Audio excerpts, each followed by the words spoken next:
നമസ്കാരം, കൊട്ടാരക്കര മീഡിയയിലേക്ക് സ്വാഗതം. ദിവസവും യാത്രക്കാർക്ക് നോമ്പ് തുറക്കാൻ സൗകര്യമൊരുക്കി ബസ് ജീവനക്കാർ മാതൃകയാകുന്നു. കോഴിക്കോട് എടത്തനാട്ടുകര റൂട്ടിൽ സർവീസ് നടത്തുന്ന ഇൻഷാസ് ബസ്സിലാണ് ഇത്തരത്തിലുള്ള സൗകര്യമൊരുക്കിയിട്ടുള്ളത്. ദിവസവും 60ഓളം ഭക്ഷണ പൊതികളാണ് ഇവർ വിതരണം ചെയ്യുന്നത്. കൂടാതെ യാത്രക്കാർക്ക് നോമ്പ് തുറക്കാനുള്ള സൗകര്യമുണ്ട് എന്നൊരു ബോർഡും ബസിന്റെ മുമ്പിൽ സ്ഥാപിച്ചിട്ടുണ്ട്. റംസാൻ മാസം മഗ്രിബ് ബാങ്ക് വിളി ഉയർന്നാൽ ഈ ബസ്സിൽ ഒരാളും വിശന്നിരിക്കേണ്ടി വരില്ല. ജാതിമത ഭേദമന്യേ നോമ്പെടുത്തവർക്കും എടുക്കാത്തവർക്കും നോമ്പ് തുറക്കാനുള്ള വിഭവങ്ങൾ എത്തുമെന്ന് ജീവനക്കാർ പറഞ്ഞു.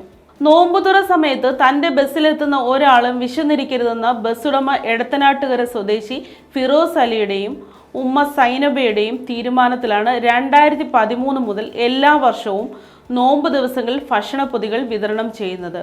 റംസാനിൽ വിദ്യാർത്ഥികളും ജോലി കഴിഞ്ഞു പോകുന്നവരും യാത്രയിൽ നോമ്പ് തുറക്കാൻ പ്രയാസപ്പെടാറുണ്ട്. യാത്രക്കാരുടെ പ്രയാസം മനസ്സിലാക്കിയാണ് ഫിറോസ് അലി ബസ്സിൽ ഇഫ്താർ കിറ്റ് നൽകാൻ തുടങ്ങിയത്. ജീവനക്കാരും പിന്തുണ നൽകിയതോടെ വൻ വിജയമായി.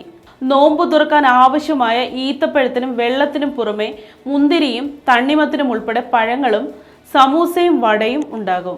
5:40 കോഴിക്കോട് നിന്ന് എടുക്കുന്ന ബസ് കൊണ്ടോട്ടി ഭാഗത്ത് എത്തുമ്പോഴാണ് മഗ്രിബ് ബാങ്കിന്റെ സമയമാവുക.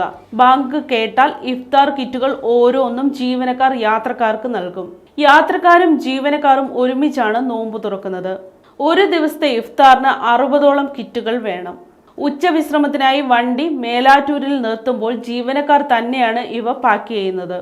വിദേശത്തുള്ള ഫിറോസ് അലിയുടെ നിർദ്ദേശമനുസരിച്ച് യാത്രക്കാർക്ക് വേണ്ടതെല്ലാം ഒരുക്കി നൽകുകയാണ് ജീവനക്കാരായ ഷറഫുദ്ദീൻ, അനസ്, ഉസ്മാൻ, ഷൗക്കത്ത് എന്നിവർ.